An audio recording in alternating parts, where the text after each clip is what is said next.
ሰማንያዎቹ መጀመሪያ ላይ በኢትዮጵያ አስከፊ ረሃብ ሲቀሰቀስ በኋላም ቸነፈር ሲሆን እንግዲህ ሰኔና ሰኞ ገጥመው ነበር ነው የሚለው ታሪኩ የከዋክብት ስነ ፈለክ ዕውቀት የነበራቸው አባቶችም የሰኔና ሰኞን ግጥምጥሞሽ ከከዋክብቱ ተጽዕኖ ጋር ቀምረው ነው እንግዲህ የሚናገሩት ይሄም መጪውን የረሃብ ወይም የጦርነት ዘመን በትክክል ይተነብዩ እንደነበር ያሳያል በዚህም ያስቀመጡት ሁሉም እንደ ፈረንጆቹ የቀን አቆጣጠር ሲሆን ዝርዝር ታሪኩ ደግሞ ስንገልጸው በኢትዮጵያ ቀን አቆጣጠር ይያል ነው የምናሳያችሁ ማለት ነው የሚከተሉትን እንግዲህ ምሳሌዎችን የሰኔና ሰኞ መጥፎ ግጥምጥሞሽ ተምሳሌቶችን እስኪ ባለፉት 200 ዓመታት ምን ተከስቶ ነበር የሚለውን አብረን ያየን እምንሄድ ይሆናል የመጀመሪያው 1812 በዚያ ዓመት ሰኔና ሰኞ ገጥመው ነበር የንጉስ ሳህለ ስላሴ አባት መርድ አዝማች ወሰን ሰገድ በዚያ ዓመት ከጦርነት በኋላ በብርቱ ቆስለው ሞቱ 1829 ላይ በኢትዮጵያ ከፍተኛ ረሃብ ሆነ ረሃቡን ተከትሎ ደግሞ የኮሌራ በሽታ በመምጣቱ በተለይ በሸዋ እጅግ ብዙ ሰው ሞቱ ይነገራል ሶስተኛ በ1846 የዚህን ዓመት ሰኔና ሰኞ ተከትሎ የሸዋ ንጉስ የነበሩት የምኒልክ አያት ንጉስ ሳህለ ስላሴ ከዚህ ዓለም በሞት ተለዩ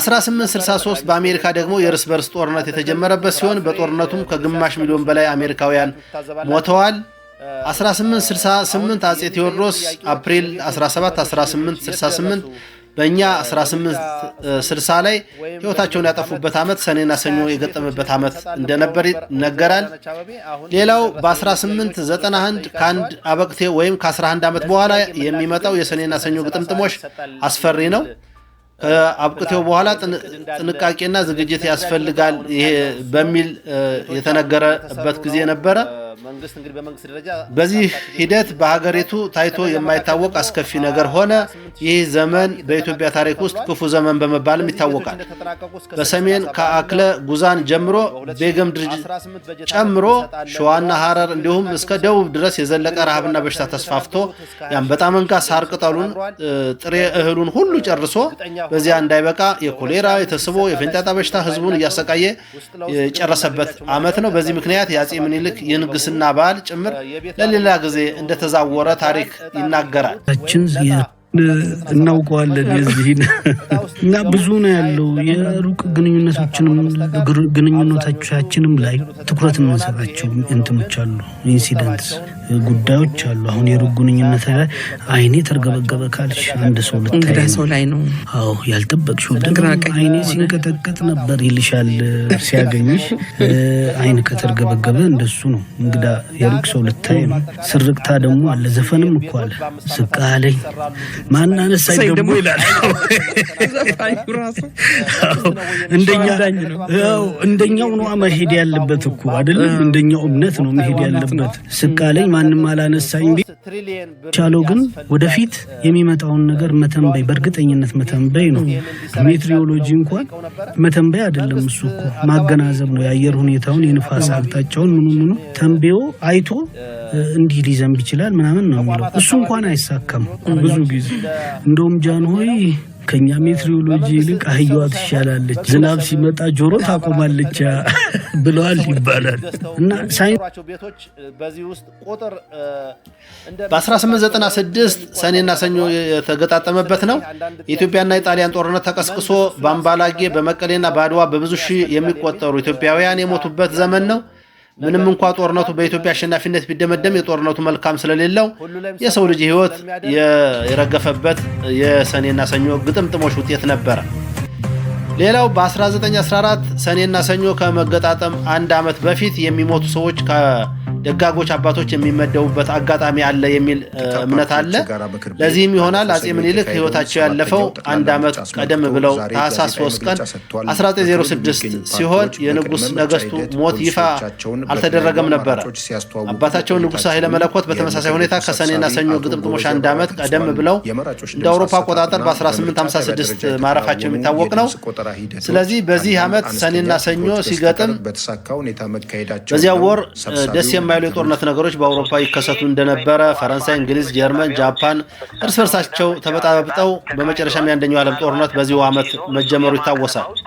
ስለዚህ በ1925 ይህ የአብቅቴ ሰኔና ሰኞ ግጥምጥሞች ቢሆንም ህዝቡ ከህዳር በሽታ ገና ማገገሙ ነበርና የህዳር በሽታ በንፋስ መጥቶ 40 ሺህ ህዝብ ጨርሷል።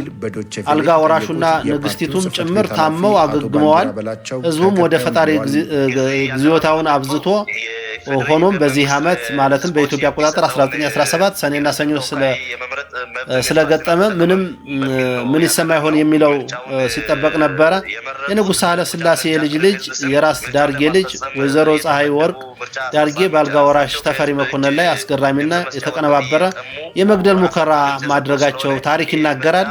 ዓላማው አልጋ ወራሽን በማስወገድ ልጅ ኢያሱን እንደገና ወደ ስልጣን ለማምጣት ሲሆን ያሰረውን ያንን ስውር መርገም አብረን እንገልጣለን። ለመሆኑ ስልጣናቸውን በሺዎች በሚቆጠሩ ሰራዊትና በብረት ምሽግ ያጠሩት ንጉሥ በገዛ መኝታ ቤታቸው ውስጥ በገዛ አሽከሮቻቸው ሳንጃ በአሰቃቂ ሁኔታ ይገደላሉ ያሉት ባህታዊ ንጉሱ የሚወድቅበትን ቀንና የተናገሩትን ያስውር የከዋክብት ቀመር ምን ይባል ነበርም?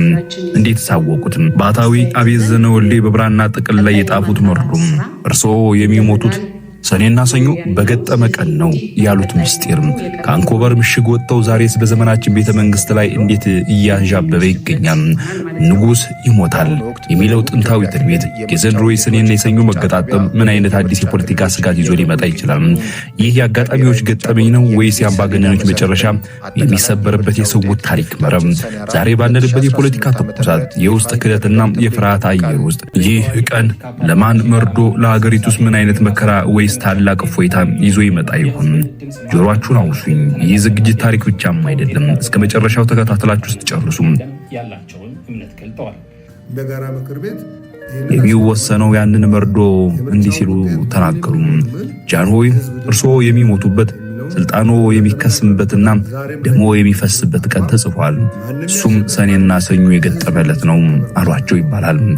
የትንቢት በመሪው አእምሮ ውስጥ ታላቅ የመሬት መንቀጥቀጥ ፈጠረ። ሰኔ የጭጋግ የዝናብና የጨለማ ወር፣ ሰኞ የጥፋት ውሃ መድረክ የተዘጋጀበት፣ አዳምና ሔዋን ከገነት የተባረሩበት፣ በብሉይ ድርሳናት እምነት የእልቂት ቀን ይባላል። ሁለቱ ሲገጣጠሙ ንጉሱ ከዚያች ሰዓት ጀምሮ መኖሩ አቆሙ ይባላል። ሕይወታቸውን ለመጠበቅ በሚያደርጉት እብደት የተመላ ጥንቃቄው ታሪካዊ ውድቀታቸውን ራሳቸው መፈልፈል ጀመሩ። እንደ ዘመናችን ነገስታት ነው፣ እንደ ዘመናችን አላውያንም ፈሩ። ሞት መጣለችና ተንቀጠቀጡ። ከዛን ጊዜ ጀምሮም የሰኔና የሰኞ ነገር ሲነሳም በአእምሯችን መከራና ችግር፣ ደም መፋሰስና እጅግም የሚያስጨንቅ ዘመን እንደሆነ ይነገራል። በፖለቲካ ሳይንስና በስነ ልቦና ውስጥ ሰልፍ ፉልፊሊንግ ፕሮፌሲ የሚባል ጽንሰ ሐሳብ አለ። አንድ መሪ አንድ መጥፎ ነገር እንደሚገጥመው አጥብቆ ካመንና ያንን ነገር ለመሸሽ ከመጠን በላይ ከፈራም የሚያደርጋቸው ውሳኔዎች ሁሉም ሳይታወቀው ወደዚያው ወደሚፈራው ጥፋት ይወስዱታል። ጠቁም ለማሳያነትም ከሰኔና ሰኞ መገጣጠም ጋር ተያይዘው የተመዘገቡ አጋጣሚዎች ማህበረሰቡ ነገሮችን እንዲያያይዛቸው ማድረጉን ይገልጻሉ። የኢትዮጵያ ሕዝብ ግን አባባልንም ሆነ ልማዶችን ያለ ምክንያት አያወጣምና ወደ ኋላ መለስ ብለን ሰኔና ሰኞ ሲገጥም ምን ተከስቶ ነበር ይህ ቀን እንዲፈራ ያደረገው የሚለውን የታሪክ ማህደርን ገለጥ አድርገን በሰኔና ሰኞ የተከሰቱ አሰቃቂ ገጠመኞችና ዜጋው ሰኔና ሰኞን የፈራባቸውን ሁነቶች ወደ ኋላ እናስታውሳቸው። 1964 በአባቶቻችን ዘመን አንድ የሚታወቁበት የሰኔና ሰኞ ገጠመኝ ነበረ። በኢትዮጵያ አቆጣጠር በ1956 ሰኔና ሰኞ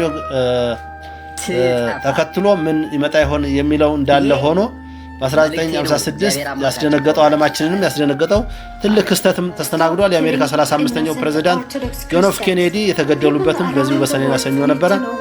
1970 ላይ በአውደ ቀመሩ ስሌት መሰረት ከ6 ዓመታት በኋላ የሚመጣው የአብቀቴውን ሰኔና ሰኞ በመጪው የመጣ ነበረ። በዚህም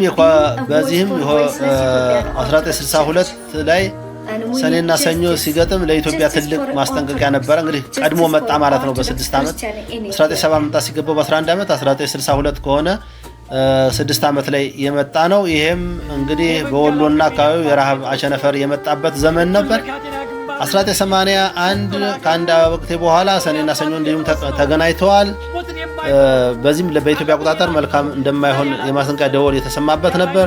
ጊዜው በኢትዮጵያ አቆጣጠር 1973 ሲሆን ይሄም ሰኔና ሰኞ የገጠሙበት ነው። ከ3 ዓመት በኋላ የረሃብ ቸነፈር በኢትዮጵያ ተከሰተ። ከ1976 ጀምሮ የተከሰተው የረሃብ ቸነፈር ከኢትዮጵያ አልፎ በመላው ዓለም ተሰማ። ይሄም በጣም ከፍተኛ ድርቅ የነበረበት ነው። ጸረ ደርግ ትግል ተጠናክሮ የቀጠለበት ነው። ሌላው 1987 ዘመን ለኢትዮጵያ ክፉ የጦርነት ዘመን የነበረ ሂደት ነው።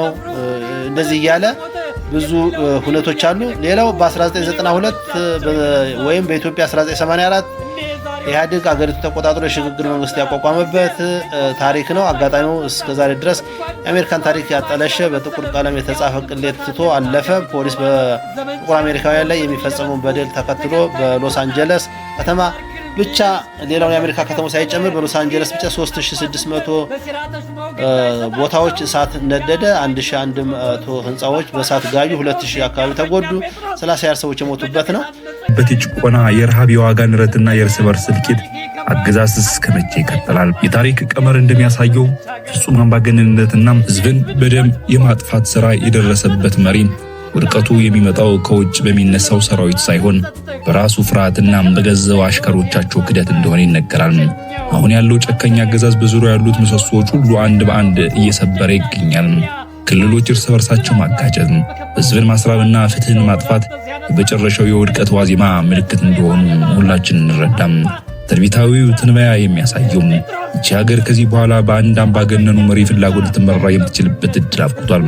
የወሰን ሰገድ መንፈስ ያጠላበት የቤተ መንግስት ፖለቲካ የመጨረሻው ምዕራፍ እየጻፈ ይገኛል። የሚቀጥለው የሰኔ ወር ወይም ሌላ የእልቂት ቀን ሳይሆን የኢትዮጵያ ህዝብ በዚህ ከአጉል እምነት ከሴራና ከክህደት ፖለቲካ ወጡም ራሱን በተቋማት ላይ የሚገነባበት አዲስ ምዕራፍ እንደሚሆን እናምናለን። አድማጭ ወይም ተስፋ መቁረጥ የታሪክ ስንፍና ነው። ኢትዮጵያ መከራው የበዛው መሪዎቿ ታሪክን ካለማወቃቸውና ስልጣንን የዘላለም ርስታቸው አድርገው ስለሚያስቧቻ ነው። ነገር ግን ከእያንዳንዱ ጨለማ ሌሊት በኋላ እንጋታለን። የኢትዮጵያ እፎይታ የሚጀምረው መሪዎቻቸው ከጥንቆላም ከኮከብ ቁጥርና ከነቢያት የፖለቲካ ትንቢት ወጥተው የህዝብን ድምፅ ማዳመጥ ሲጀምሩ ብቻ ነው። 1998 በመቶ ዓመት አንድ ጊዜ አዲስ ሚሊኒየም ከመጀመሩ በፊት በያብቅቴው ቀመር ይቀየራል። ይህም በ5 እና በ6 11 የሚመጣው ሰኔና ሰኞ የነበረበት ጊዜ ነው ማለት ነው።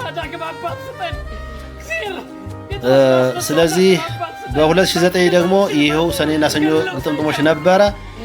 አሁንም የሐዘን የጦርነት የረሃብ ቸነፈር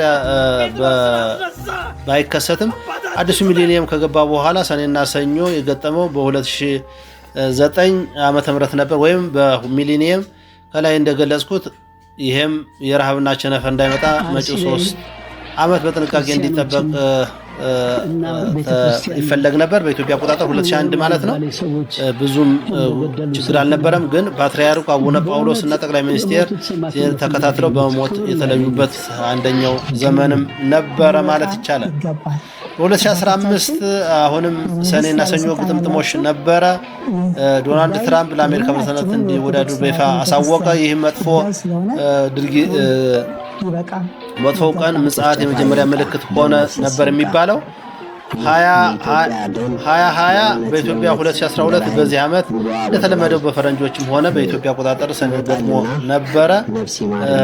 በዚህም ብዙ የተለየ ነገር አልታየም ማለት ነው። በዚህ ዓመትስ ምን ሊሆን ይችላል የሚለውን እንግዲህ የምናየው ይሆናል።